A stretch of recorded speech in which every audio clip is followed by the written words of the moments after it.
أعوذ بالله من الشيطان الرجيم. بسم الله الرحمن الرحيم.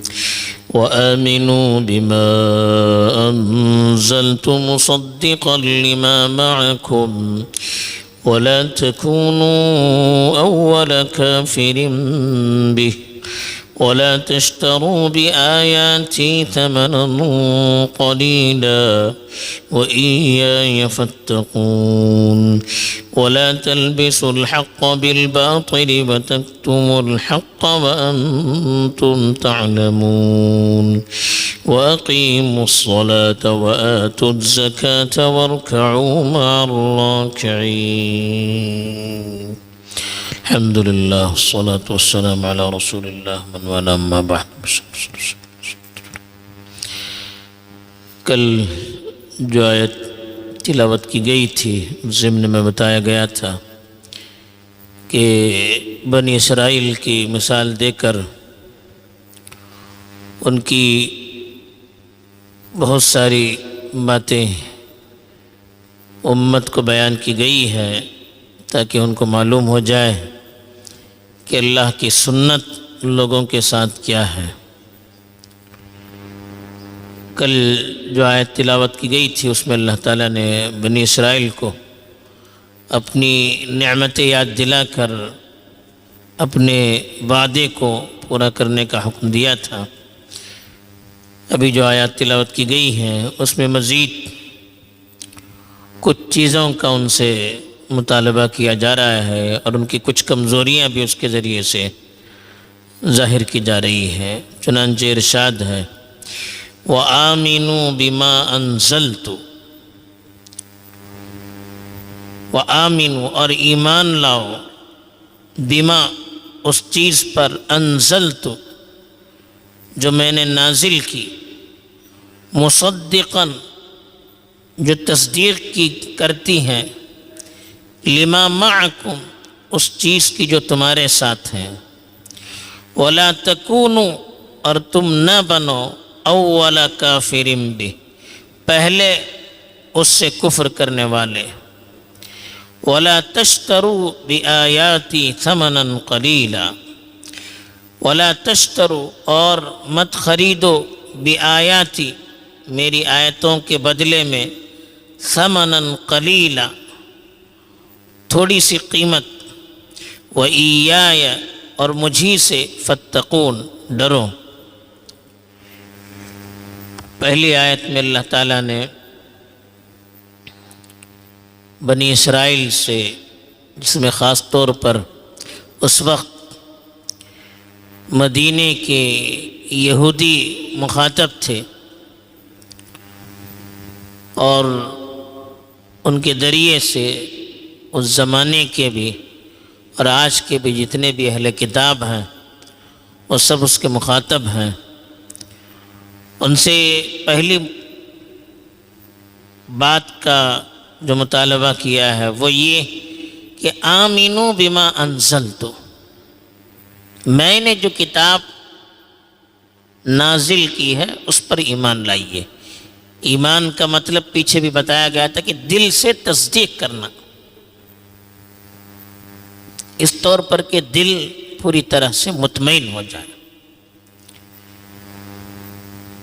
اس میں ایک بات یہ کہی گئی کہ جو کتاب رسول اللہ صلی اللہ علیہ وسلم لے کر آئے ہیں وہ میں نے نازل کی ہے، انہوں نے اپنی طرف سے تحریر نہیں کی ہے بلکہ میں نے آسمان سے اس کو نازل کیا ہے، اس پر ایمان لائیے. دوسری اس کی خصوصیت یہ بتائی کہ مصدقا لما معکم، مصدقاً کہتے ہیں تصدیق کرنے والی، معکم کے معنی تمہارے ساتھ جو کتاب ہے اس کی تصدیق بھی کرتی ہے. قرآن مجید ایسی کتاب ہے کہ وہ پرانی کتابوں کی ایک تو اس طرح سے تصدیق کرتی ہیں کہ وہ اللہ کی طرف سے نازل شدہ ہیں، توریت ہے، انجیل ہے، زبور ہے، یہ کتابیں بھی اللہ کی طرف سے نازل کی ہوئی ہیں، یہ قرآن تصدیق کرتا ہے. دوسری یہ تصدیق کرتا ہے کہ اس کے جو بنیادی مضامین ہیں توحید ہے، آخرت ہے، رسولوں پر ایمان ہے، دین کی بنیادی باتیں ہیں، ان ساری چیزوں کی قرآن تصدیق کرتا ہے۔ اس لیے کہ دین کی جو بنیادی باتیں ہیں، ایک اللہ کو ماننا، آخرت کا اقرار کرنا، چوری حرام، زنا حرام، شراب حرام، دوسروں کو تکلیف دینا حرام، یہ بنیادی جو چیزیں ہیں، بنیادی مضامین، وہ قرآن مجید اور دوسری کتابوں میں بالکل یکساں ہیں، کوئی فرق نہیں ہے۔ تو قرآن اس اعتبار سے ان کی تصدیق کرتا ہے۔ تیسری طرف جو واقعات ہیں، ان واقعات کی بھی قرآن تصدیق کرتا ہے جو ان کی کتابوں میں بیان کیے گئے ہیں۔ حالانکہ رسول اللہ صلی اللہ علیہ وسلم کبھی کسی کے سامنے بیٹھ کر کچھ تعلیم حاصل کی ہو، اس کا کہیں ثبوت نہیں ملتا ہے۔ کسی اہل کتاب کے پاس گئے ہوں یا کوئی کتاب آپ نے پڑھی ہو اس سے پہلے، اس کا کہیں ثبوت نہیں ملتا۔ پھر بھی قرآن کے اندر جو قصے اور واقعات پچھلی قوموں کے بیان کیے گئے ہیں، وہ ہو بہو پرانی کتابوں میں جو واقعات ہیں اس کی تصدیق کرتے ہیں۔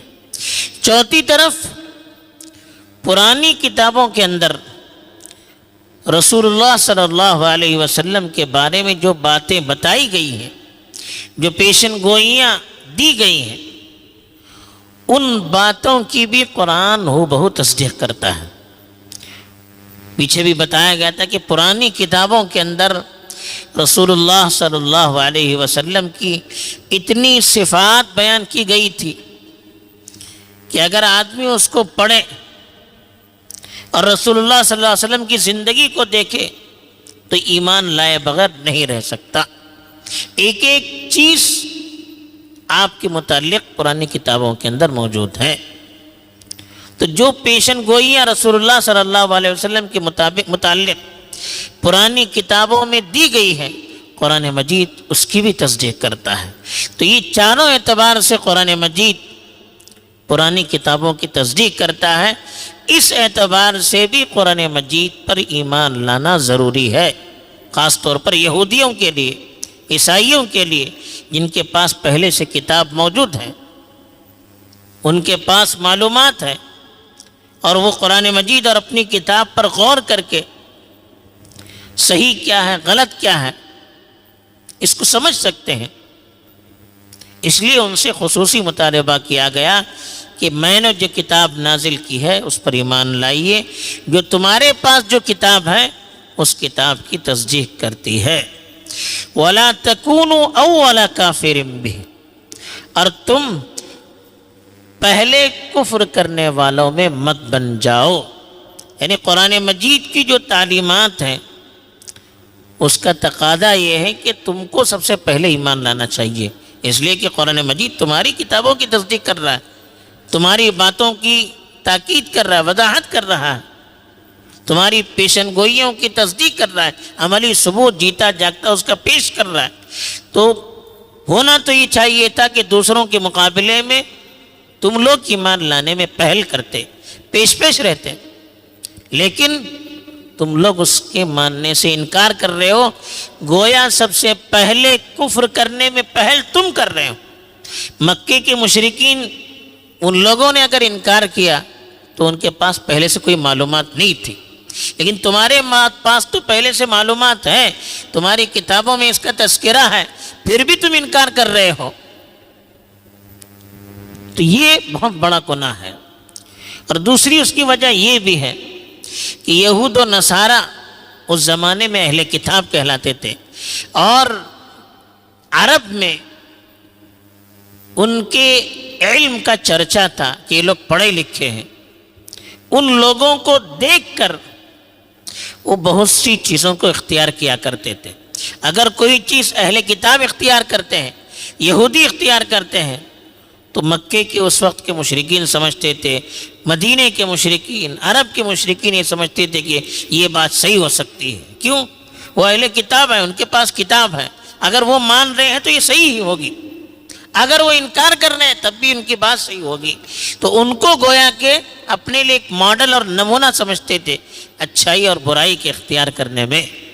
تو اس لیے قرآن نے کہا کہ اگر تم قرآن مجید کا انکار کرو گے، اس کے انکار کرنے میں پہل کرو گے، تو تمہاری وجہ سے دوسرے لوگ بھی انکار کریں گے اور ان سب کا گناہ بھی تمہارے سر پر ہوگا. تو اس لیے کہا وَلَا تَكُونُوا أَوَّلَ كَافِرٍ بِهِ، تم قرآن مجید کے پہلے انکار کرنے والے مت بنو، قرآن کریم کو انکار کرنے میں تم لوگ پیش مت رہو. پھر تیسری چیز جو ان کو بتایا کہ وَلَا تَشْتَرُوا بِآيَاتِي ثَمَنًا قَلِيلًا، کہ ثمن کہتے ہیں قیمت، قلیل کہتے ہیں تھوڑی سی قیمت، تھوڑی سی دنیا کے بدلے میں میری آیتوں کو مت بھیجو. اشتری کے معنی بیچنے کے، خریدنے کے دونوں آتے ہیں. یہودیوں کے یہ تھا کہ یہودیوں کے جو پیشوا ہوتے تھے، عالم ہوتے تھے، وہ لوگ اپنے عوام سے پیسہ لے کر احکام کو چھپاتے تھے، صحیح چیزوں کو چھپاتے تھے، سچائی بیان کرنے سے پیچھے آ جاتے تھے. کیوں؟ دنیا مل گئی. ان کو یہ تھا کہ اگر ہم قرآن مجید کے بارے میں، رسول اللہ صلی اللہ علیہ وسلم کے بارے میں جو باتیں ان کی کتابوں میں بیان کی گئی ہیں، اگر سچا ان کو بیان کریں گے تو پھر جو ان کے پاس سے ہمیں پیسہ ملتا ہے وہ پیسہ ختم ہو جائے گا، ہماری آمدنی رک جائے گی. ان کو معلوم تھا کہ یہ سچے رسول ہیں، قرآن مجید کی تعلیمات سچی ہیں، لیکن اپنی قوم میں ان کی ایک حیثیت تھی اور قوم سے ان کو پیسہ ملتا تھا. اگر ہم دین کو اختیار کریں گے، رسول اللہ صلی اللہ علیہ وسلم کے بارے میں سچائی سے لوگوں کو آگاہ کریں گے، تو پھر ہماری آمدنی رک جائے گی، ہمارا عہدہ ختم ہو جائے گا، لوگوں سے مقبولیت ختم ہو جائے گی، لوگ ہمیں دھتکاریں گے. اس ڈر سے دنیا کی چند کوڑیوں کے بدلے میں وہ دینی تعلیمات کو چھپاتے تھے. رسول اللہ صلی اللہ علیہ وسلم کے بارے میں جو باتیں ہیں اس کو غلط کر کے پیش کرتے تھے کہ یہ ان کے بارے میں نہیں، یہ دوسروں کے بارے میں ہے. اس طرح سے وہ دنیا کے بدلے آخرت کو بیچتے تھے.